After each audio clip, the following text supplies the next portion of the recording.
Estudios a don Luis Alberto Done, a quien saludamos. ¿Qué Buenos tal? días. ¿Cómo le Muchas va, gracias Luis? por la invitación. No, al contrario, es un honor para nosotros. Yo le contaba un poco a la audiencia, algunos más jóvenes pueden no conocer su historia. Claro, correcto. Usted en la década de los 70 era uno de los Ah, banqueros más importantes del país. exacto, exacto. Hasta que la dictadura militar, especialmente Martínez de Oz y Albano Arguindegui, creo, Exacto, exacto, decidieron robarle a usted exacto. su banco. Exactamente. El BIR, No, el Banco Odone. el Odone. El Banco Odone El Odone. Sociedad Anónima, sí, sí. Ajá, que tenía más de 70 sucursales. No, tenía 44 sucursales abiertas y 87 autorizadas. 87 autorizadas. Digamos que me obligaron digamos, a cancelar las autorizaciones porque me dijeron de que yo no podía ser tan grande. Entonces, a pesar de que el Banco Central había autorizado la expansión hasta 87 sucursales, me obligaron a renunciar a las nuevas que no estaban abiertas porque yo no podía ser tan grande. Bueno, pero ¿cómo lo obligaron a renunciar? Y claro, me dijeron que tenía que renunciar porque, digamos, si no podían tomar otras medidas. ¿Qué eran otras medidas en la época? El cepillo, como se Ah, decía en esa época, ¿eh? la parrilla, ¿no es cierto? Sí, sí. El Bueno, pero a secuestro. usted lo llevaron preso. Claro, después Se lo me llevaron. secuestraron, pero esto fue después. Digamos, un tiempo después me obligan también, bajo amenazas, a pedir mi propia intervención contra la ley, porque la ley de entidades financieras no preveía la figura de la intervención dentro de la ley, pero me dicen que tengo que pedir mi propia intervención de todas maneras. ¿Y por qué? Pues, y porque siempre lo mismo, si no, pues vamos a tener que tomar otras medidas, ¿no? Claro, era una Entonces, amenaza bueno, permanente. permanente. Entonces, bueno, tuve que pedir la intervención, cosa que además la justicia nunca reconoció, digamos, que había sido pedida contra leyem y bajo extorsión. Y a partir de ese momento, después que pido la intervención, a los 4 o 5 días me secuestran y me tienen 2 semanas en negro, o 3 semanas, casi 2 semanas. Desaparecido. Sí, sí, digamos. En aquel momento la categoría de desaparecido, sin reconocer. Digamos, estaba, digamos, no se sabía dónde estaba, digamos. Claro, sí, sí. A las 2 y media semanas aproximadamente, aparece un juez que me dice que estoy procesado por administración fraudulenta. Entonces, bueno, le digo, escúcheme, ¿y por qué administración fraudulenta? Si yo soy el presidente del banco, soy el principal accionista del banco, tengo el 99% del banco, tengo el 99% de las empresas de diversificación. ¿A quién estoy defraudando? ¿A mí mismo? Claro. Entonces me dice, no, bueno, nosotros, digamos, tenemos instrucciones del Banco Central de procesarlo, digamos, por administración fraudulenta. Esto me lo había dicho anteriormente el comisario que me había, digamos, el de la división bancos que me había secuestrado, entre comillas. Sí, ¿no? sí.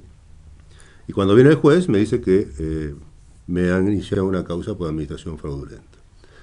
Y también me comenta que es a pedido del Banco Central, pero lo que sucede es que saltan absolutamente todas las instancias administrativas correspondientes a hacer un proceso. Porque la ley de entidades financieras, como la ley de aduanas, son regímenes autárquicos diferentes de los procesos comunes. O sea que para llegar a un procesamiento desde el punto de vista jurídico, tiene que haber un sumario, comprobarse los delitos. Una vez que se comproban los delitos, si hubiera, se tiene que pasar a la justicia y la justicia recién en ese momento tiene que iniciar las causas, ya sea por administración fraudulenta, estafa o lo que fuera. En mi caso nunca hubo un sumario, tanto es así que a los 2 años de estar preso, el juez interviniente le pide el sumario existente donde se convalidaban mis delitos teóricos a la justicia, no a la justicia, sino al presidente del Banco Central. Y el presidente del Banco Central en ese momento le contesta que no hay sumario. Entonces el juez, procediendo correctamente, lo quita como querellante al Banco Central porque entonces estaba haciendo, digamos, una demanda, digamos, írrita, ¿no? Una demanda Claro. que no ¿Esto se... en qué año fue, Luis? Esto fue en el 80. En el 80. Comenzó todo en abril de 1980. Ajá. Y, digamos, a partir de esa fecha me confiscaron todos mis bienes. Estuve preso, digamos, en la unidad 1 de Caseros, en la que ahora demolieron o que estaban tratando de demoler. Y, bueno, empezó toda esta aventura, Y digamos, mientras usted estaba incierta. preso, ¿qué pasó con el Banco Donne? Bueno, el Banco Donne hubo un interventor designado por el Banco Central, que también contraleyen, porque designaron como interventores a funcionarios del Banco de Boston, De un banco privado. un banco privado extranjero, que vinieron un interventor del Banco de Boston, otro del Citibank y otro que venía del Banco de Italia. Que normalmente las intervenciones, si hubieran, tendrían que hacerse por funcionarios de la línea del Banco Central. Claro, sí, sí. Bueno, esos señores durante 4 meses se ocuparon de vaciar prolijamente el banco, llevándose, yo probé después con una auditoría externa que hice sobre la gestión de la intervención, se llevaron más de 50 millones de dólares en efectivo del banco, creando además mayores deudas contra el Banco Central, digamos, utilizando los redescuentos que eran para cubrir la fuga de depósitos, se llevaban la plata directamente y endeudaban cada vez más el banco para propiciar su quiebra y su liquidación. Y a los 4 meses, en noviembre, finalmente decretan la liquidación con 3 cifras distintas de balance, ¿no es cierto?, donde cada cifra distinta marcaba una pérdida diferente. Tomaron además los créditos del banco y les exigieron a todos los deudores que cancelaran en 24 horas todos los créditos, cosa que si usted lo hace en cualquier entidad financiera nacional o internacional, manda a la quiebra a la entidad financiera, Sí, sí, porque nadie puede pagar en 24 horas cuando tiene un crédito a 6 meses, 8 meses o 10 meses. Y además, como por supuesto nadie pudo pagar en 24 horas, mandaron a pérdida los intereses devengados por todo el periodo que estaban contratados los créditos, mandaron a pérdida, con lo cual mandaron una pérdida como 60, 70 millones de dólares al banco que no existía, pero con lo cual hacían figurar de que el banco estaba quebrado. Bueno, y ahí empezó el proceso de liquidación. Ahí sí vino un liquidador del Banco Central, un funcionario del Banco Central de línea, y varios otros que lo acompañaban, y nunca hicieron la contabilidad hasta 8 años después. Empezaron a fabricar las contabilidades y los libros 8 años después de haber entrado la liquidación. ¿Usted estuvo preso cuánto tiempo? Yo estuve 2 años. 2 años preso. 2 años. ¿Y cuando salió qué hizo? ¿Qué se encontró cuando salió? Bueno, cuando salí, a los salió 45... por el 81, por ahí. Lo salí en el 82. En el 82. En el 82, en junio del 82. Y cuando salí, a los 45 días me revocaron la libertad que me habían dado y me mandaban preso de vuelta. Claro. Entonces yo dije, no, esto no va, digamos... Otra vez no. Otra vez no. Entonces me fui a Brasil, estuve en Brasil 3 años, hasta el 85. Volví a ponerme a derecho y estuve preso de nuevo en el 85, hasta que me excarcelaron. Y una vez que me excarcelan, finalmente me condenan en el año 97 por una causa completamente diferente a la que se había originado el proceso. Me condenan por la pérdida de los depósitos sin darme el derecho de defensa por el cambio de carátula que me habían colocado originalmente. Esto, además, la Cámara me da la apelación a la Corte Suprema de Justicia, y la Corte Suprema de Justicia en ese momento, para lavarse las manos, dice que el recurso aprobado por la Cámara estaba mal otorgado, con lo cual planchó el fallo y dejó firme el fallo de la Cámara Federal Penal. Con lo cual, digamos, quedé atrapado, digamos, y sin salida, ¿no? No podía tener ningún tipo de recurso. Con lo cual, bueno, me condenan a pena máxima por la pérdida de los depósitos. Pérdida de los depósitos. Lo curioso es que cuando después vienen las crisis del 2001, 2002, habiendo el antecedente de una condena a pena máxima por la pérdida de los depósitos, y todos los bancos pierden los depósitos, tanto los bancos privados argentinos, los bancos extranjeros. Las cárceles de este país tendrían que estar llenas de banqueros. Porque no, el único que fue preso por pérdida de los depósitos fui yo, ¿no? O sea que es muy divertido y muy confuso, ¿no? En todo caso, ¿no? O en todo caso, la justicia tiene una visión muy ciega, digamos, ¿no? Del manejo de balanza, ¿no? Bueno, ¿y cómo quedó su patrimonio después de todo eso? Bueno, mi patrimonio quedó confiscado. ¿Le confiscaron todo? Me confiscaron absolutamente todo, pusieron interventores. Primero, el patrimonio estuvo custodiado por la Justicia Federal Penal, que designó 3 interventores.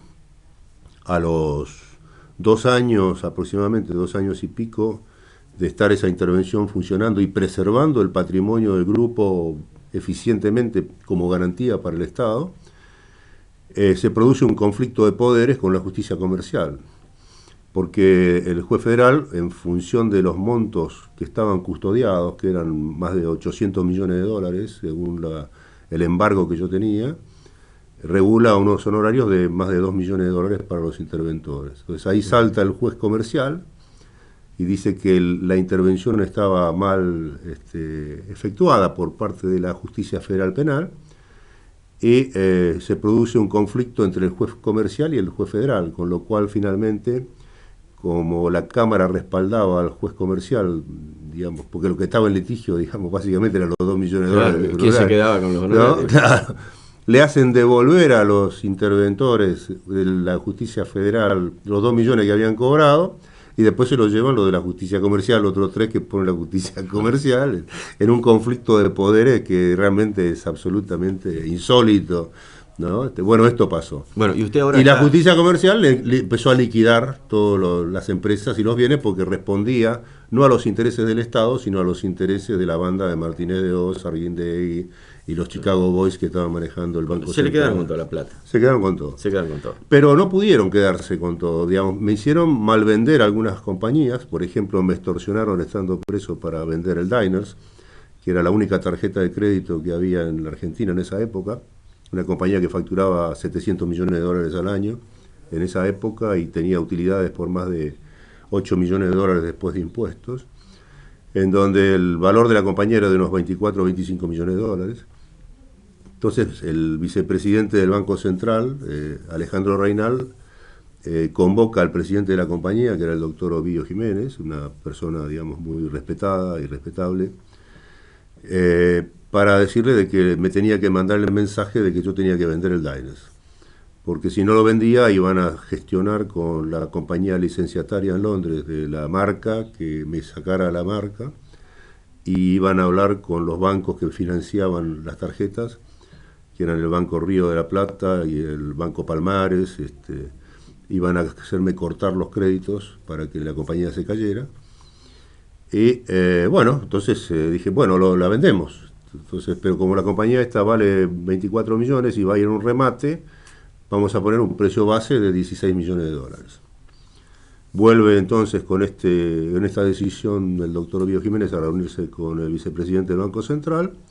El Banco Central agarra la hoja donde estaba planteada las cifras de venta, tacha la cifra que nosotros pusimos y le dice al doctor Ovidio Jiménez, vea, dígale a O'Donnell que la base tiene que ser de 10 millones y si no firma con la base de 10 millones, la mujer y las hijas van a tener problemas. Así nomás. Así nomás, de una.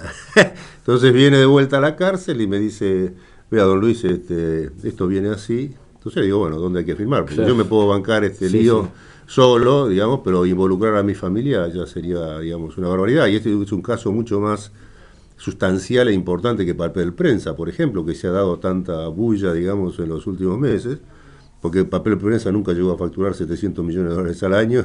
Claro, ¿no es cierto? Desde el punto de vista de dimensión, más, digamos, mi grupo facturaba sin el banco, las empresas, 1.800 millones de dólares anuales en el año 80, y tenía 35.000 empleados, y el banco era el sexto banco del país, y la mesa de dinero era la más grande del mercado, con un movimiento de 200 millones de dólares por día. Bueno, en ese momento yo me equivoco, O'Donnell, o usted era de la banca nacional, sí, lo más importante. Exactamente. Es decir, da toda la impresión. Era lo más importante, a pesar de que no era el más grande en volumen de depósitos, porque el ranking generalmente se toma sobre la base de los rankings de depósitos, pero yo era más chico desde el punto de vista de los depósitos, pero por la diversificación económica que tenía mi grupo empresario, evidentemente era muchísimo más grande que todos. Claro, pero evidentemente no, en este yo era caso, más grande que Precompac en esa época, bueno, por ejemplo. Pero, digamos, Martínez de Oz, Arguindegui y toda esta banda, de alguna manera eran empleados de un poder financiero internacional que quería apropiarse del mercado. Sí, no solamente del poder financiero internacional, sino también de un poder financiero doméstico que se había visto avasallado por el ingreso dentro del mercado de grupos que no pertenecían a su club. Y estos grupos eran el Banco de los Andes, el Banco de Intercambio Regional, el Banco Internacional del Grupo Sacetru y el Banco Odone, que era el mío. Y de esos grupos, además, los que teníamos realmente diversificación económica, era el Grupo Sacetru y yo. El Banco de los Andes era un grupo que estaba concentrado en la vitivinicultura, manejaba todo el vino, digamos, la producción de vino de la provincia de San Juan y Mendoza, digamos, y algo en otras provincias en el sur, pero digamos, que además era mucho más grande desde el punto de vista de números que nosotros, porque Greco tenía un patrimonio certificado por Deloitte de 2.000 millones de dólares en 1980. ¿no? Claro, bueno, y barrieron con todo. Barrieron con todo. Nos chuparon a todos y nos destruyeron a todos porque, digamos, había que dejar el lugar. Entre los 4 bancos representábamos casi el 25% del total de depósitos del sistema financiero argentino. Bueno, y usted hoy, Luis Odone, está tratando de recuperar algo de eso, está tratando que la justicia... Sí, yo renuncié a las indemnizaciones, porque me pareció que no tenía que penalizar a la sociedad con los errores de funcionarios de gobierno que, digamos, habían producido arbitrariamente estas sustracciones o estos robos, digamos, a empresarios privados. Y me quedé esperando la resolución del remanente de la quiebra del Banco Odone, que, digamos, está nutrida con prácticamente todos los activos liquidados, con los fondos producidos por los activos liquidados, que son más o menos unos 80 millones de dólares. Es el único banco de más de 700 liquidados en Argentina que tiene patrimonio. Todos los demás no tenían nada, no tienen nada. Bueno, ¿y dónde están esos 80 millones de dólares? Están depositados a plazo fijo en el Banco Ciudad de Buenos Aires.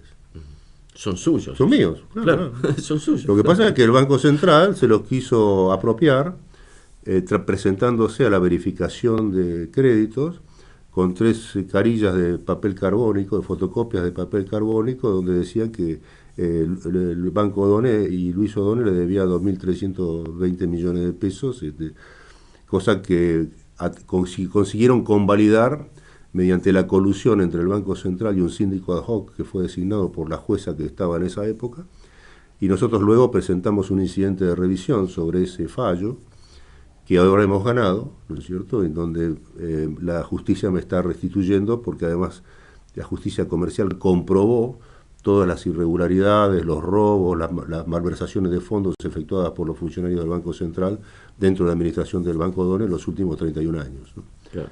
Y bueno, esto está yendo ahora, digamos, a la Cámara, y la Cámara entendemos que va a ratificar lo que dijo la primera instancia, a consecuencia de que los delitos son tan palmarios y tan evidentes, que inclusive la propia Cámara hace 7 años inició una causa federal penal sobre 70 incidentes comprobados de robos y malversaciones de los funcionarios del Banco Central en la administración del Banco Odone. Claro, bueno, ese es un tema que no se ha profundizado mucho, digamos, lo que significó la dictadura militar en ese aspecto. Absolutamente. Fue absolutamente. Una herramienta de latrocinio, de apropiación. Y además de destrucción de patrimonios muy sustanciales y de fuentes de trabajo enormes, porque fíjese, cuando estábamos presos, todos los miembros de estos grupos, que estábamos en la misma unidad 1 de Caseros, hicimos un cálculo, y la liquidación de nuestros grupos representó aproximadamente un despido de aproximadamente 240.000 personas en términos de familias dentro de la Argentina, ¿no? Sí, bueno, tampoco podía destruirse la industria nacional sin destruir también a los grupos financieros que financiaban ese desarrollo. Claro, exactamente. Bueno, pero el objetivo era justamente destruir la industria nacional y armar, digamos, todo un circo mediático, digamos, diciendo que éramos los banqueros ladrones y demás. Y fíjate, ¿qué banquero ladrón soy yo? Que después de 31 años de robo sistemático por los funcionarios del Banco Central, todavía tengo un remanente a mi favor de 80 millones de dólares, ¿no? Bueno, y yo tenía un patrimonio neto de 250 millones de dólares en el año 80. Claro. ¿No? Sí. Que se fue licuando y desapareciendo como consecuencia de las devaluaciones, las malas administraciones, los robos del Banco Central, etc. Bueno, pero Odone, pasaron 30 años de eso. Sí. Y no se termina. Claro. Pero esto parece que no afecta a los derechos humanos. Claro, no, un proceso de 30 años parece que no afecta a los derechos humanos. Por eso le digo, humanos. ¿desde cuándo usted empezó a vislumbrar que podía recuperar algo de su patrimonio? No, siempre. Yo siempre pensé que iba a recuperar mi patrimonio. Por eso renuncié inclusive a las indemnizaciones y todo. Si yo tenía la solvencia para poder recuperar mi patrimonio, ¿para qué voy a penalizar a la sociedad argentina de que me paguen indemnizaciones? Bueno, ¿y esto va a la Corte ahora? No, va a la Cámara. Va a la Cámara. La Cámara es la que tiene que dictaminar y teóricamente debería terminar en la Cámara. Lo que pasa es que el Banco Central generalmente, digamos, apela todo, aunque, digamos, en la apelación que está haciendo ahora está perfeccionando la estafa procesal que llevó a cabo con el síndico ad hoc para poder verificar el crédito en el fallo anterior, lo cual compromete cada vez más no solamente a los funcionarios del Banco Central, sino al directorio del Banco Central. Entonces no sería descartar que llegue a la Corte esto. No sería de descartar, como tampoco es de descartar que se llegue a un acuerdo, digamos, transaccional honorable para las partes, ¿no? Y desde el Banco Central, ¿usted recibe algún mensaje en relación a esto? No, eso lo manejan mis abogados. Yo no vivo en el país. ¿Dónde está viviendo ahora? En Miami, en Estados Unidos. Sí, bueno, sí. ¿y qué Tengo toda la familia ya. ¿Qué anda haciendo por Rufino? Y bueno, justamente, es la pregunta de los 80 millones. No, lo que pasa es que debido a que hace casi un año organicé una compañía consultora internacional para desarrollar proyectos en América Latina, en este momento yo creo de que se va a abrir una oportunidad muy interesante para poder hacer inversiones en la Argentina de vuelta.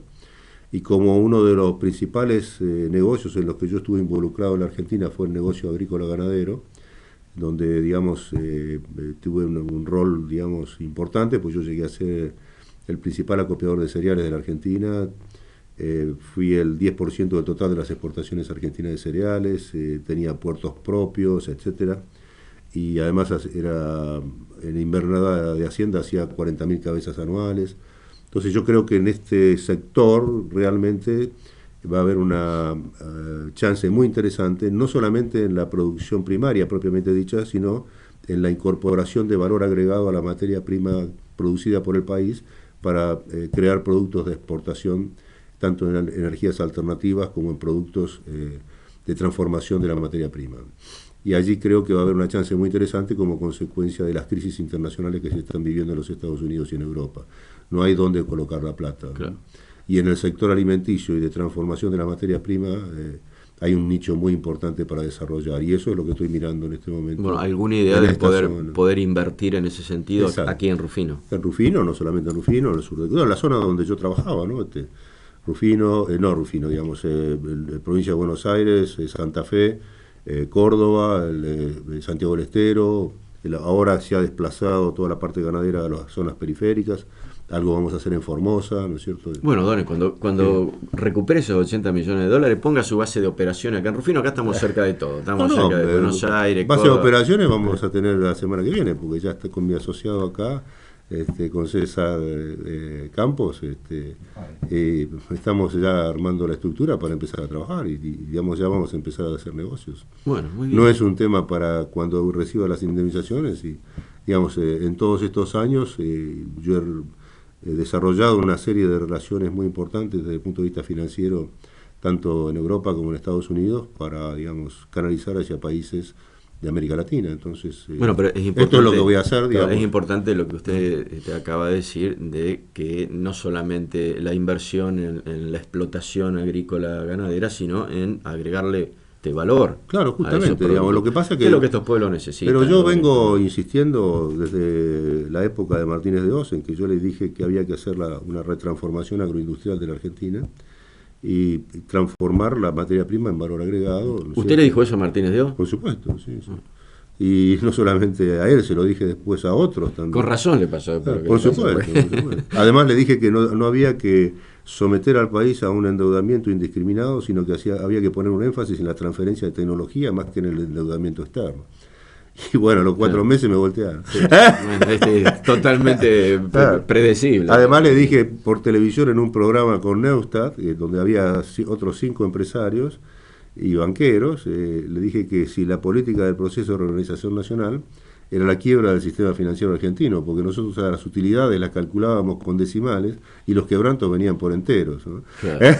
Sí, bueno, tampoco le gustó eso. Bueno, era esa la política. No, tampoco eso le gustó. Claro. Entonces hubo una sumatoria, digamos, y como además yo no pertenecía a la patria contratista, ni tenía colusión con el gobierno, como tenían gran parte de los grandes empresarios en ese momento, me bajaron, ¿no?